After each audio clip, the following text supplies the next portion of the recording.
বেকার ছেলেরা নাকি বসে বসে বাবাদের অন্ন ধ্বংস করে। আমিও তার ব্যতিক্রম নই। আমার মাথার উপর বেকারত্বের অভিশাপ। রঙিন স্বপ্নগুলো এখন শুধুই মরীচিকা। চলার পথে নেমে আসছে ক্রমশ বিদঘটে অন্ধকার। ফাইল ভর্তি সার্টিফিকেট আর টেবিলের উপর রাখা মোটা মোটা বইয়ের স্তর বেকার ছেলেদের শুধুই হতাশার সাগরে ডুবিয়ে রাখে। সাপ্তাহিক ছুটির দিনগুলোতে নিজেকে, নিজের যোগ্যতাকে প্রমাণ করতে লক্ষ লক্ষ বেকার ছেলেদের লড়ে যেতে হয় বেকারত্ব ঘোচানোর যুদ্ধে। তবু বেকার ছেলেগুলোকে নিয়ম করে পরিবার, আত্মীয় স্বজন আর প্রতিবেশীর কাছ থেকে ভৎসনা শুনতে হয়। দিনের পর দিন হাসপাতালে দৌড়ঝাঁপ করে যে মানুষটাকে সুস্থ করে তোলে একটা বেকার ছেলে, সেও একদিন সেই ছেলেটার বেকারত্ব নিয়ে কটু কথা বলতে দ্বিধাবোধ করে না। যে মানুষগুলো বেকার ছেলেদের সাহায্য ছাড়া একদিনও চলতে পারে না, সেই মানুষগুলি আবার পিছে তাদের বেকারত্ব নিয়ে পরিহাসে মেতে ওঠে। নিত্যদিনের উপহাস আর অপমান মানিয়ে নিতে শিখে যায় তারা।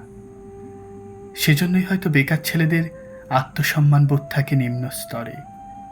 অনিশ্চিত ভবিষ্যৎ নিয়ে বছরের পর বছর কাটিয়ে দেয়া কোনো কোনো বেকার ছেলেদের মাথার উপর থেকে পরিবার নামক বটবৃক্ষের ছায়াটাও একটা সময় এসে সরে যায়। সে ছেলেগুলো তখন যাযাবর হয়ে বন্ধুদের মেসে কিংবা স্টেশনের এক কোণে মাসের পর মাস রাত কাটিয়ে দেয়।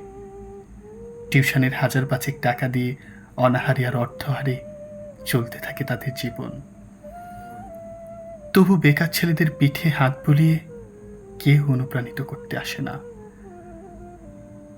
যেদিন অপেক্ষার ধৈর্যের বাঁধ ভেঙে প্রিয়তমাও তার প্রায় দ্বিগুণ বয়সের একটা মানুষের হাত ধরে চলে গেছে কিছু সান্ত্বনার বাণী শুনিয়ে, বেকারত্বের অভিশাপে সেদিনও আমি অসাড় ছিলাম।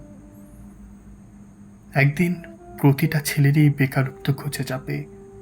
পরিবার, আত্মীয় স্বজন আবার তাকে সাদরে গ্রহণ করবে। প্রিয়তমার থেকেও লক্ষ্মী একটা বউ ঠিকই জুটে যাবে। শুধু বেকারত্বের অভিশাপে নির্মম বাস্তবতার কষাঘাতে ক্ষত চিহ্নগুলো থেকে যাবে আমাদের মতো প্রতিটা বেকার ছেলের হৃদয়ের গভীরে।